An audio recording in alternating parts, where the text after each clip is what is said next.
I think I know what you're thinking. In our regular order of service, it's message, prayer, offering. We just did that, and now it's the benediction. Nope. One more thing, and it's early, so you're not going to get out that early.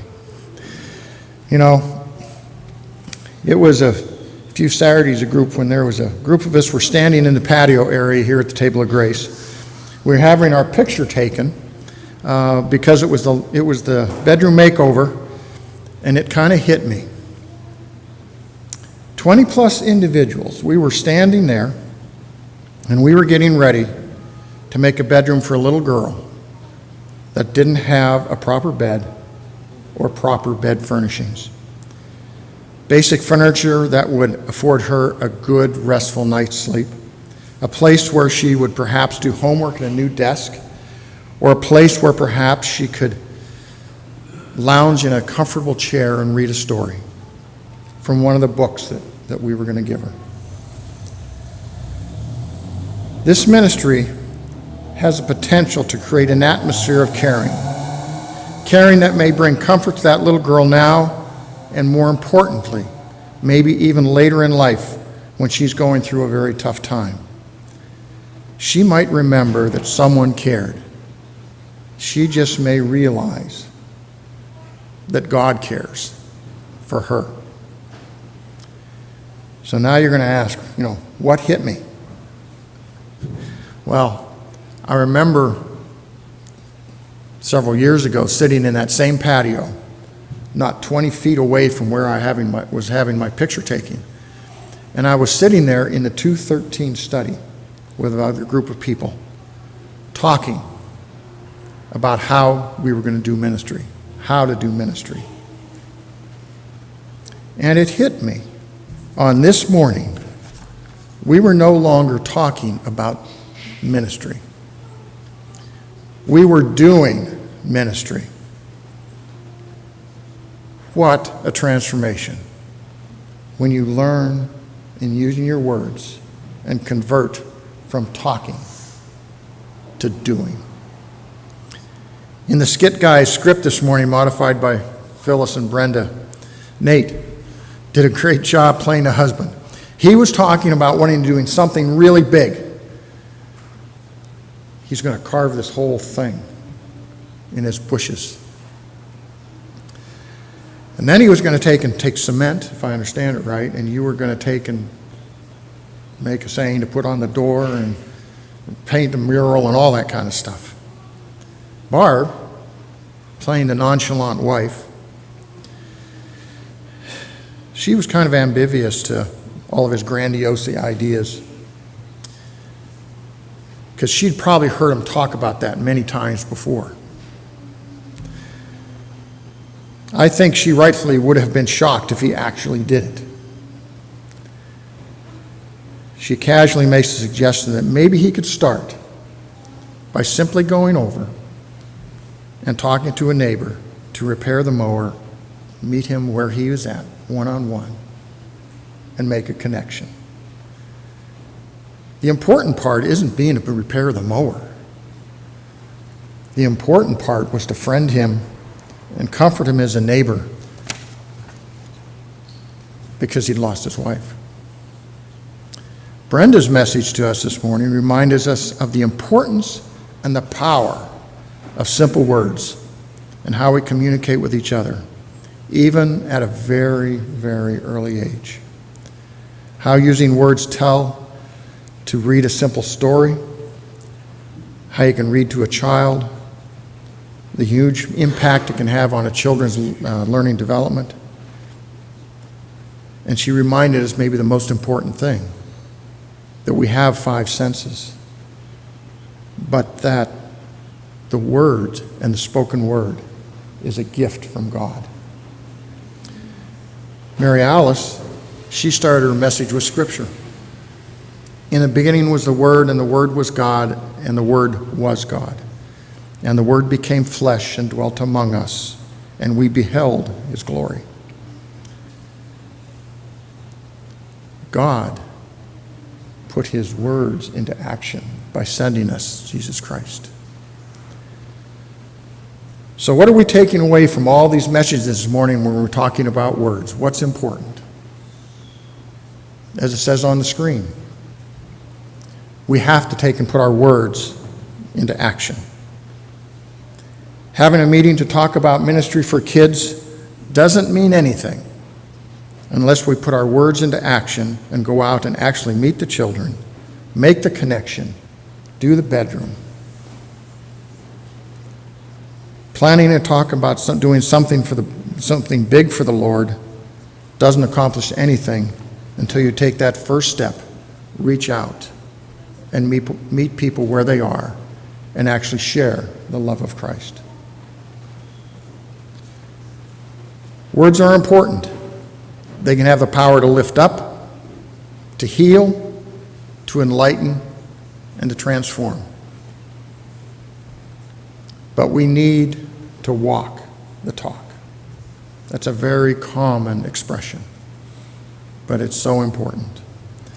The words become so powerful when we back up those words with action. Unfortunately, we have all experienced individuals who declare they are Christians, but you see and you know that their actions don't reflect the words that they profess. Each of us today, as we take our worship out of this place, we are going to come in contact with someone during the week.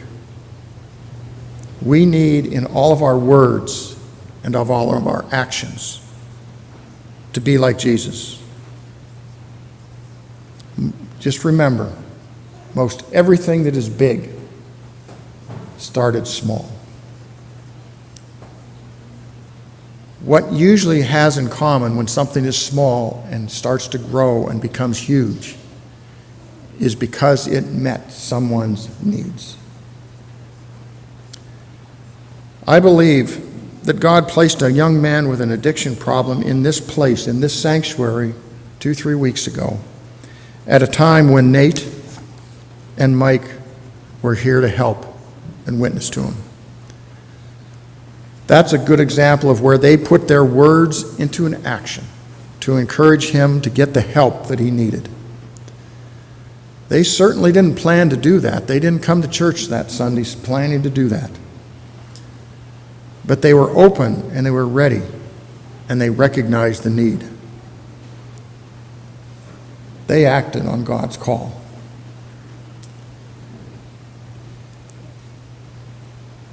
I know you wanted to get out of here a bit early, so we're going to keep this short.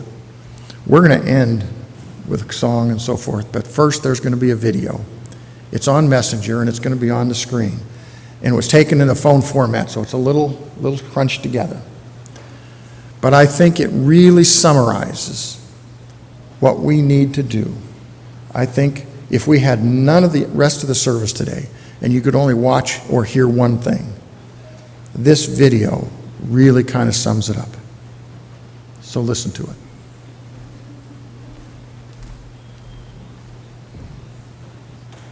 Hey everyone, as you can tell, I'm at work. I just had to pull over and share something real quick. As I'm delivering, I pull up to this house. The lady walks out because she's checking her mailbox for her newspaper. And I have 2 boxes for her, so we start walking up the driveway together. And she asked me if I had a happy holidays, and I was telling her how busy it was. I told her I had a really great Christmas and New Year's, and I asked her the same. I was like, how was your holidays? And with tears in her eyes, she said, it wasn't good. And she said, he's sick. My husband's sick. He has cancer. I continue to small talk to try to change the subject because that's awkward. And I deliver her package. She said, what's your name? I said, Amanda. And she told me her name. I drove off. My heart's pounding. I do probably 20 more stops and I have to go back. With this kind of job, we're on a tight schedule.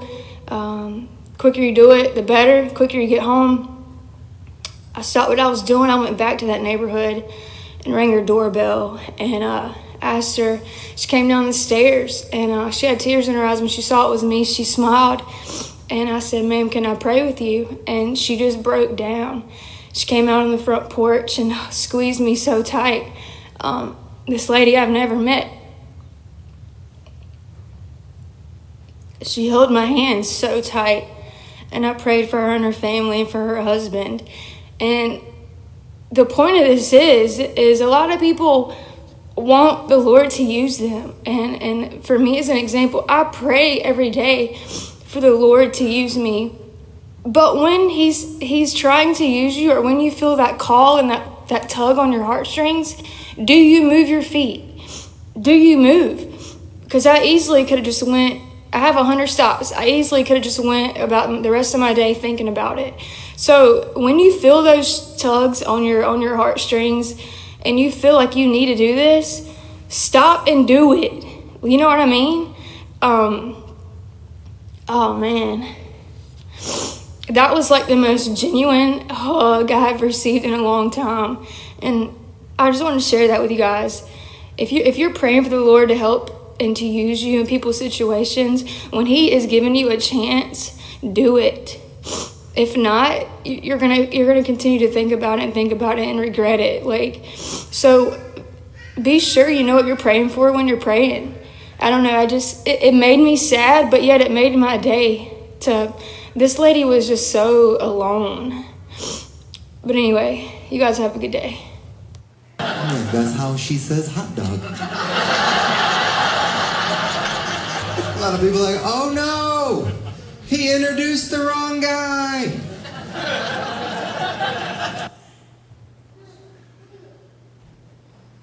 Doesn't that just about say it all? The challenge for each one of us this morning is, are we ready to take the time to listen and to know when God is calling us to use our words and he's calling us to action, to maybe befriend or comfort someone or help them take their next step to become a disciple of Jesus Christ. What a message this morning. Words. It's a very simple 5 words, 5 letters. Words. How far they can go to help someone.